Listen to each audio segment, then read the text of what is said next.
Hello friends, in this video we will talk about the types of the skeletal muscle fibers. Now we know the skeletal muscle fibers, they have iron containing oxygen storing pigment within them, which is called as myoglobin.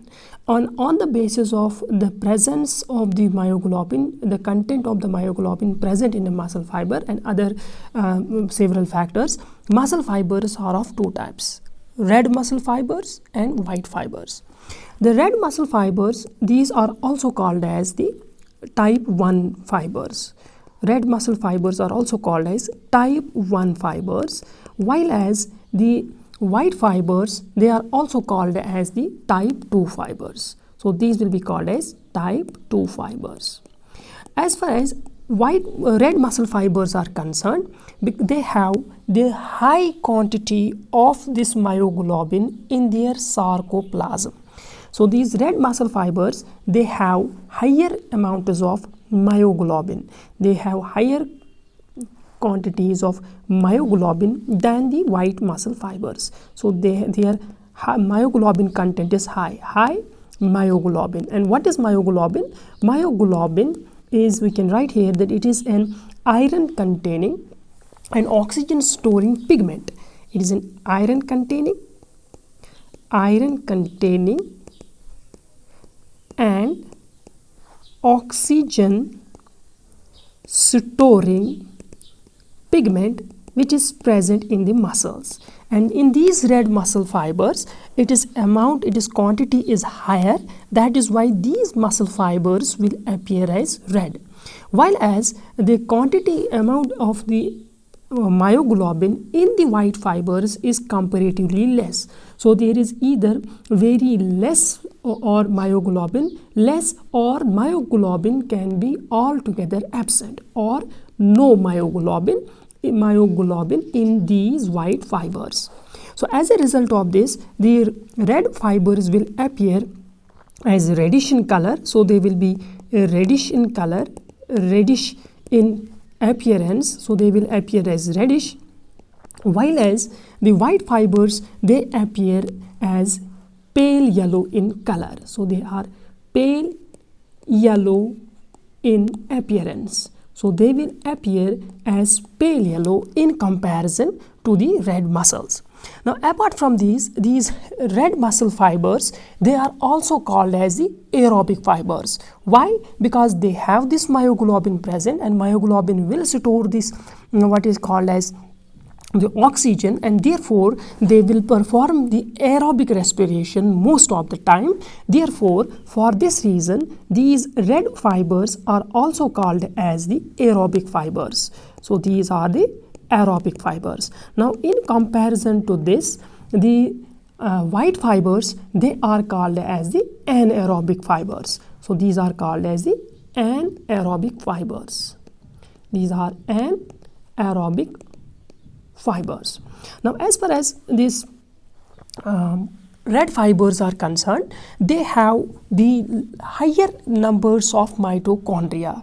Their sarcoplasm has more mitochondria as compared to the white fibers. So the number of mitochondria, they have more number of mitochondria as compared to the white fibers. Number of mitochondria in the red muscle fibers is higher as compared to the white fibers. In case of white fibers, the mitochondria, they have the fewer mitochondria. These have fewer mitochondria. Number next, if we see that these red fibers, they have comparatively lesser smooth endoplasmic reticulum, also called as sarcoplasmic reticulum, while as the white fibers have comparatively more endoplasmic reticulum. So these have the number of the smooth endoplasmic reticulum, which in case of muscle fibers we know is called as the sarcoplasmic reticulum. So for sarcoplasmic reticulum, that will be comparatively fewer. So there will be fewer sarcoplasmic reticulum, while as in case of the white fibers, the sarcoplasm are comparatively more in number. So they have more sarcoplasmic reticulum.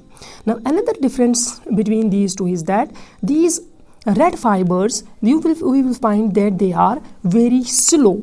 They are slow fibers, but most of the time they will perform the oxidative phosphorylation. Therefore, they are also called as oxidative fibers. So they are slow to respond, but are oxidative fibers. So red fibers, they are slow oxidative fibers. These are slow oxidative fibers. Now, in comparison to this, our red fibers, white fibers, they are fast but are glycolytic fibers. So these are comparatively, these are quite fast to respond. They will respond quickly but are glycolytic muscles. So they will undergo anaerobic respiration. So this is glycolytic fibers, right? Now another important difference between them is that these red fibers, there is seldom accumulation of lactic acid.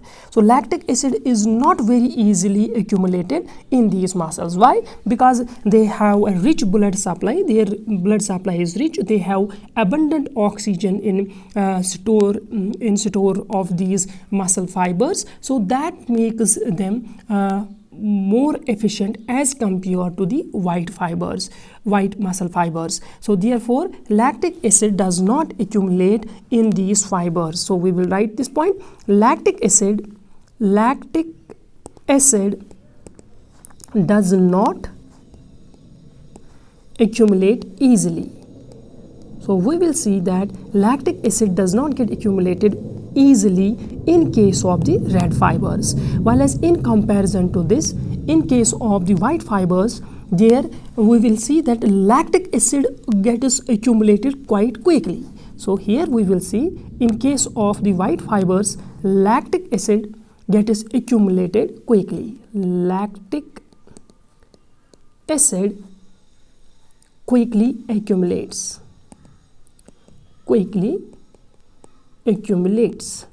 So we see that because of this lactic acid, accumulation of lactic acids, this makes the muscle fibers insensitive to the stimuli. Therefore, the muscle fibers, as the higher the quantity of the lactic acid that gets accumulated in the muscle fibers, the lesser the response of the muscle. So that is called as the fatigue. So we will say that these red muscle fibers, because lactic acid does not get accumulated in them, therefore they don't get easily fatigued. So in case of red muscles, these red muscles don't get fatigued easily. So we will note this point, that these muscles, red muscles, they do not fatigue easily.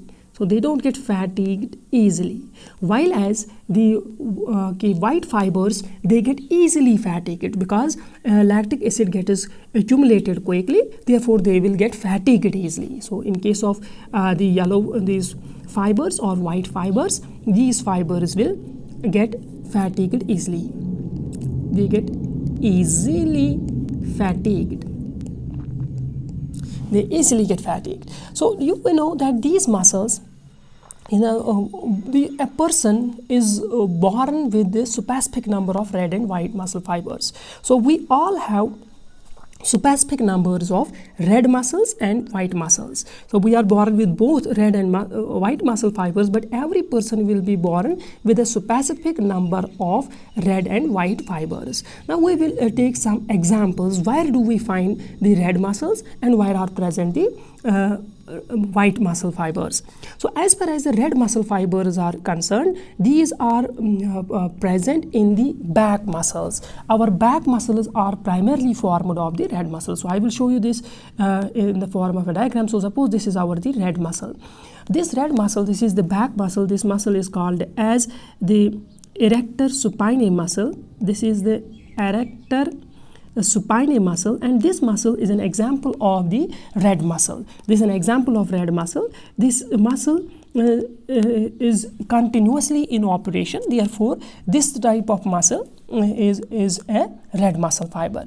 Similarly, a kite, muscles of the kite, they are also the red muscles. A kite flies for a longer duration of the time, but it is slowly, its speed is quite slow as compared to other birds, but it remains in the air. It flies in the air for a quite longer duration of time. Therefore, the flight muscles of kite will be also the red muscle fibers. So examples of the red muscle fibers, I have here shown the two examples. One is the back muscle, or the erector supinae muscle of our back, and another example of red muscle fiber will be the flight muscles of the kite. So flight muscles of the kite is an example of the red muscle fiber.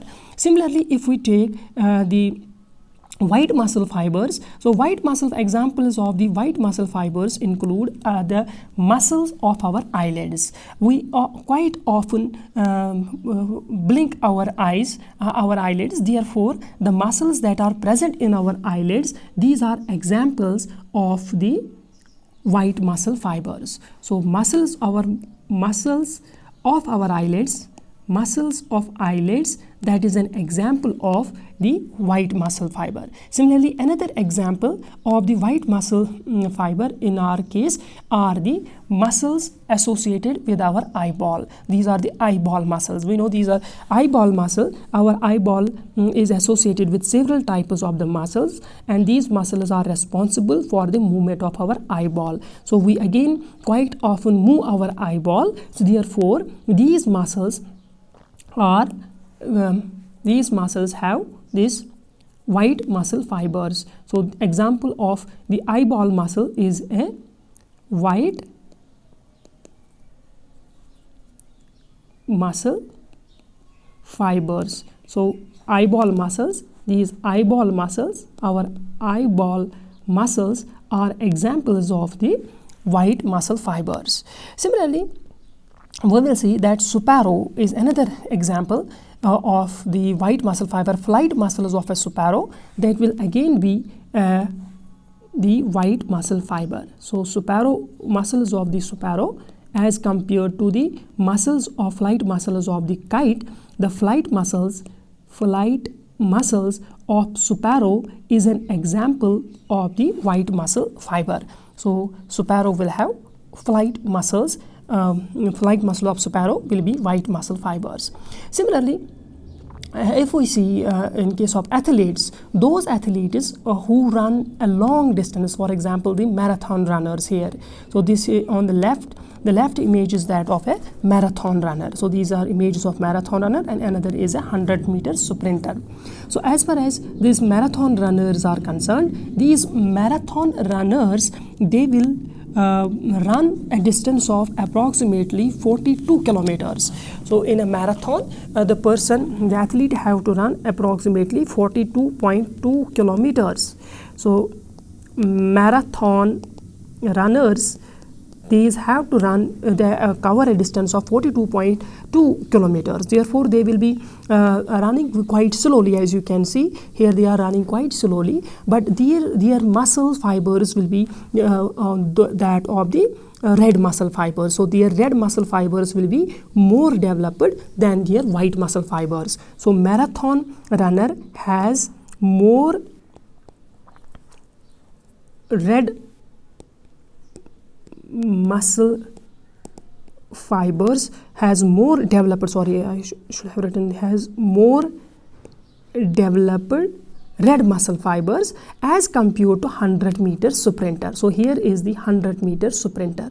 These 100-meter sprinters, they run for only 100 meters. They run at a distance of only 100 meters, but they have to run this quite fast. Therefore, in these 100-meter sprinters, they have more developed white fibers as compared to the red fibers. So these will have more developed white fibers as compared to red fibers, because they need a quick start and quick finish. Therefore, for that quick start and quick finish, they have developed the more of their white fibers, while as the 100-meter marathon, they have to cover a long distance, therefore their muscles should not get fatigued, therefore they have more of the red muscle fibers which don't get fatigued quite easily. So this was about the type of the muscle. So we have seen in this video that there are two types of the muscles. One is the white muscles and another is the red muscles. So we have seen that these red muscles and white muscles, they differ from each other with respect to many criteria, and in the next video we will talk about the energy source of the muscle contraction. Thank you.